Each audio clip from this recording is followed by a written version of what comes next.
যে কারণে 25শে মার্চ বাংলাদেশে একটা ঘটনা ঘটতে যাচ্ছে।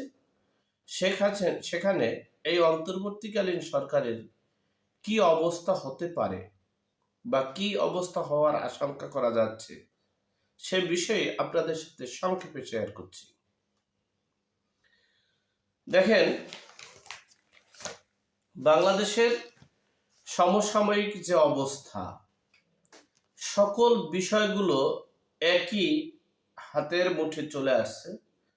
যে বাংলাদেশের কারা কু করেছে, কারা কু করেনি, কারা দেশের মঙ্গল চেয়েছে, কারা দেশের ক্ষতি চেয়েছে, কোন জনগণ দেশটাকে এখন কোন কোন দেশগুলো দেশটাকে বিভাজনের দিকে ধাবিত করছে, কোন কোন দেশটা এখন এই বাংলাদেশের একটি শান্তি শৃঙ্খল বজায় রাখতে চায় না, সে বিষয়ে স্পষ্ট হয়ে আসছে। দেখেন, বাংলাদেশে 1990 সালে একটা গণ অভ্যুত্থান হয়েছিল। সেই গণ অভ্যুত্থানে এই জাতিসংঘ একটা হস্তক্ষেপ করেছিল, তাদের নিজস্ব বক্তব্যে চলে আসছে। তার নাম হচ্ছে এই উইলিয়াম বিন মাইলাম। এই উইলিয়াম বিন মাইলাম তিনি সেই আন্দোলন সংগ্রামে নাকি অনেক গুরুত্বপূর্ণ ভূমিকা রেখেছিলেন। এরপরে বাংলাদেশে যে সরকার গঠন করা হয়েছে বিএনপি, সেখানেও তার হস্তক্ষেপ ছিল, তার সহযোগিতা ছিল এবং দেশের অবস্থান সেটা ছিল। কিন্তু উইলিয়াম বিন মাইলাম বলেছেন, আমরা যেটা চেয়েছিলাম সেটা করতে পারিনি। এরপরে আমি বিগত 10 বছর এই বাংলাদেশের টাইমটা বলে নেই, অর্থাৎ 2000 মানে 8-এর পরই মনে হয়, 2008-এর পর হলো 10 বছর, 18 সাল, অর্থাৎ 10 বছর তিনি বাংলাদেশে পাসপোর্ট ভিসা পাননি। তার সরকার যখন এই জাতিসংঘে ক্ষমতায় এসেছে, মহাসচিবের ভূমিকায় গিয়েছে, তখন তিনি আবার বাংলাদেশের ভিসা পাসপোর্ট পেয়েছেন। তার একটা ছোট্ট সংস্থা আছে, সেই সংস্থার মাধ্যমে গত 5 বছর যাবৎ তিনি কাজ করেছেন গণতন্ত্র রক্ষার জন্য। অর্থাৎ বাংলাদেশে গণতন্ত্র নেই, ভোট অধিকার নেই, দেশের মানুষ ভোট দিতে পারে না। সেই ভোট অধিকার গণতন্ত্র রক্ষার জন্যই তারা আপ্রাণ চেষ্টা করেছেন, কাজ করেছেন এবং অর্থ দিয়েছেন। পাশাপাশি তিনি আরো বলেছেন, এই উইলিয়াম বিন মাইলাম বলেছেন যে বিভিন্ন ছোট ছোট সংস্থাগুলো এই গণতন্ত্রের জন্য অনেক অর্থ দিয়েছেন। এরপরই তার আরেক সহযোগী, তিনি হচ্ছেন জন ডেনি লেভিস। এই জন ডেনি লেভিস তিনি বলেছেন যে আমি এই অন্তর্বর্তীকালীন সরকার যে অবস্থানে এখন এসেছে, সেখানে এই দেশে গত 15 বছরে গণতন্ত্র ছিল না। গণতন্ত্র পুনরুদ্ধারের জন্য আমি দীর্ঘদিন কাজ করেছি, অর্থায়ন করেছি। এরপরে আমি এই ডেনি লেভিস তিনি বলেছেন, এমনকি উইলিয়াম মাইলাম বলেছেন, আমরা 2007 এবং 8, এই 7-8 সালে আমরা একটা ভুল করেছিলাম। সে ভুলটা হয়েছে যে এই সামরিক শাসনের উপরে আমাদের আস্থা ছিল। আমরা সম্পূর্ণ আস্থা সেনা প্রধান সামরিক শাসনের উপরে রেখেছিলাম বিদেই বাংলাদেশের গণতন্ত্র আবার পুনরুদ্ধার করতে পারেনি। সেনাবাহিনী হুট করে একটা নির্বাচন দিয়ে দিল।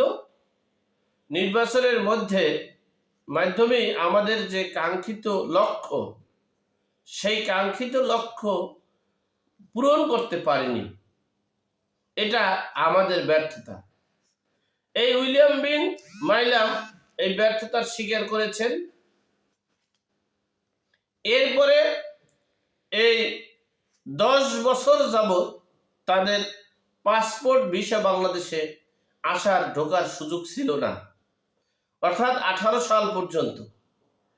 এরপরে তারা বাংলাদেশে ঢুকলো। বাংলাদেশে ঢুকে কুটকুট করে আস্তে আস্তে তারা কাজ করেছে। সাংবাদিকরা এক প্রশ্নের জবাবে প্রশ্ন করেছেন যে আপনারা তো জাতিসংঘ এত শক্তিশালী, এত কাজ করতে পারেন, এত ভূমিকা রাখতে পারেন, তাহলে আপনারা কেন সুদান, ইরাক, ইরান, ফিলিস্তিনি এখানে আপনাদের অতটা সফলতা দেখি না?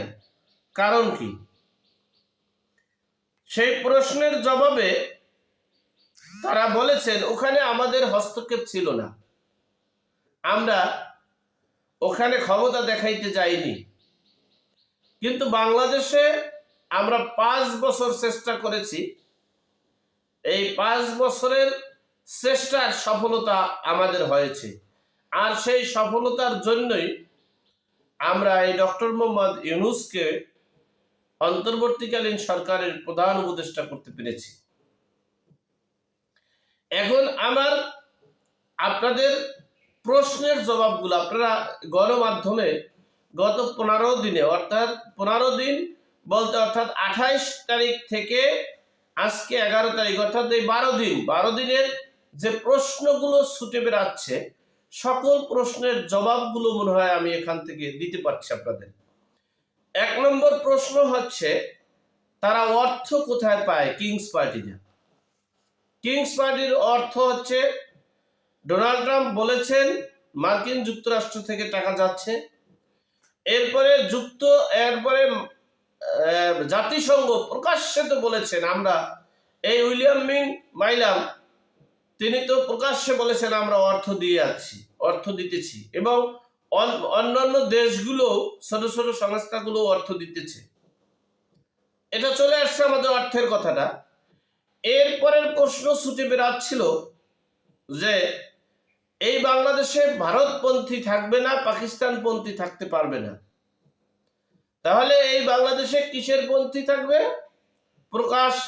প্রমাণ পেয়েছেন আপনারা। বর্তমান জাতিসংঘের মহাসচিব plus Volker Turk plus William Bean Milam plus John Denny Lewis, এদের নেতৃত্বে এবং জো বাইডেন, হিলারি ক্লিন্টনের মাধ্যমে এই বাংলাদেশের রাজনীতি চলবে। এরপরে আসেন সেনাবাহিনী একটা কথা বলেছিল 5ই আগস্ট যখন শেখ হাসিনা পালিয়ে যাচ্ছে, তখন বলেছিল,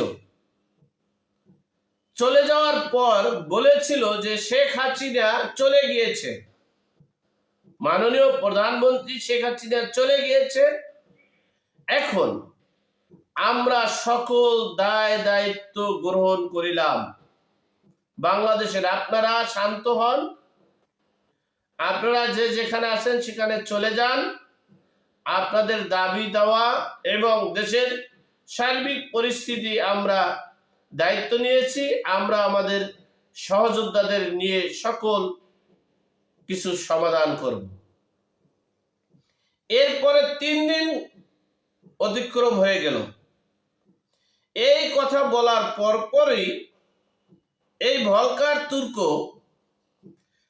আর এই উইলিয়াম বিন মাইলাম, জন ডেনি লেভিস, এই তিনজনের বৈঠকে তারা পূর্বে কিন্তু বলেছে যে আমরা সেনাবাহিনীর উপরে সম্পূর্ণ আস্থা রাখার কারণে আমরা ব্যর্থ হয়েছি, বিদায়ী এই বাংলাদেশের সেনাবাহিনীর উপরে আস্থা রাখতে পারি না। সেনাবাহিনীকে প্রেসার কিক করেছেন, প্রেসার কিক করার পরে এই ডক্টর মোহাম্মদ ইউনূসের তালিকা নিয়ে আসছেন।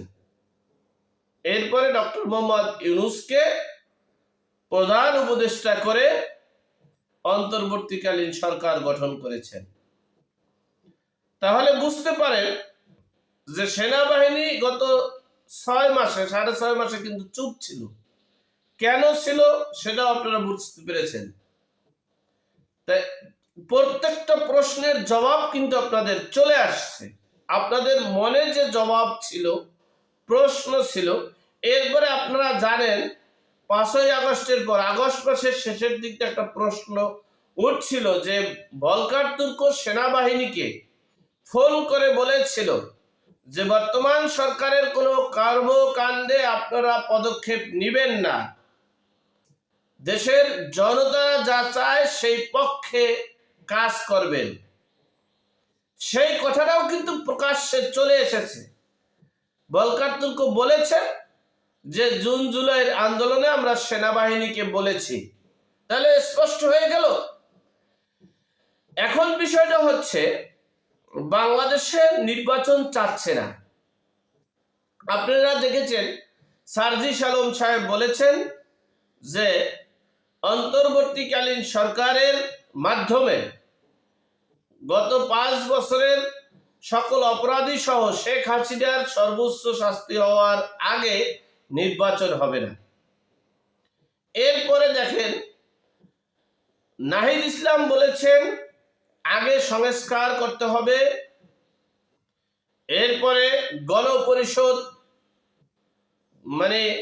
তৈরি করতে হবে, স্থানীয় নির্বাচন করতে হবে, এরপরে হচ্ছে বিচার করতে হবে, এরপরে হচ্ছে জাতীয় নির্বাচন। সুতরাং আপনাদের স্পষ্ট হয়ে গেছে এই ভলকার তুর্ক বলেছেন আমরা, এই উইলিয়াম বিন মাইলাম বলেছেন আমরা 2008 এবং 9 সালে সেনাবাহিনীদের উপরে সম্পূর্ণ আস্থা রেখে আমরা ব্যর্থ হয়েছি, আর এই ব্যর্থতার জন্য আমাদের কাঙ্ক্ষিত লক্ষ্যে পৌঁছাতে পারিনি। সেনাবাহিনী হঠাৎ করে একটা নির্বাচন দিয়ে দেশের নির্বাচিত জনপ্রতিনিধিদের কাছে ক্ষমতা হস্তান্তর করেছে। এখন বিষয়টা স্পষ্ট, জাতিসংঘের প্রথম এই যে সিন্ডিকেটটা, এই সিন্ডিকেটটাই কিন্তু চেয়েছে নির্বাচন চায় না। তারা চাচ্ছে -2 111 করে এই দেশে তৃতীয় শক্তির অবস্থান, অর্থাৎ এই 111 মানে হচ্ছে আওয়ামী লীগ, বিএনপি এবং বিএনপির জোট, তারা ভারত এবং পাকিস্তান পন্থী। আমরা এই দুইটা পন্থী হতে চাই না। আর আমরা এই William Bean Milam, Volker Turk এবং ডেনি লেভিস, এই জন ডেনি লেভিস, তারা চাচ্ছে নির্বাচন নয়, সংস্কার। এখন মোটামুটি আপনাদের আমি একটা প্রত্যেকটা প্রশ্নের জবাব দেওয়ার চেষ্টা করেছি। এখন বিষয় হচ্ছে বিএনপি এই ফাঁদে পা দেওয়ার কারণে, বিএনপি এই চক্রের কাছে সংযুক্ত থাকার কারণে তারা গত 15 বছর আন্দোলন সংগ্রাম ওইভাবে করেনি। দেশের একটা ভালো কিছু পাবে মনে করে এরপরে এই বিএনপির ব্যর্থতার কারণে এই পতিত সরকার 15 বছর ক্ষমতা গ্রহণ করেছে। আওয়ামী লীগ 15 বছর সরকারের ছিল। এখন এই বিএনপির ভুল সিদ্ধান্ত, ভুল ডিসিশন, ভুল চিন্তা চেতনা, ভুল কর্মের কারণে আবারও বিপদগামীর দিকে হাঁটছে বাংলাদেশ। এখন বিষয়টা হচ্ছে, সর্বোপরি কথা হচ্ছে, ভারত আমাদের প্রতিবেশী রাষ্ট্র, পাকিস্তান আমাদের প্রতিবেশী রাষ্ট্র। ভারত এবং পাকিস্তান অথবা ভারতের সাথে সংঘর্ষ করে জাতিসংঘ আমাদেরকে কতটুকু সফল করে দিতে পারবে, সেটাই এখন দেখার বিষয়। সব দিক থেকে 25 তারিখের একটা হুঙ্কার আসছে, তবে সেটা সময় আগে পিছিয়ে হতে পারে। আমরা বাংলাদেশের পরাজিত শক্তি সহ কোন রাষ্ট্রের, এই স্বাধীন রাষ্ট্রে অন্য কোন রাষ্ট্রের হস্তক্ষেপ চাই না।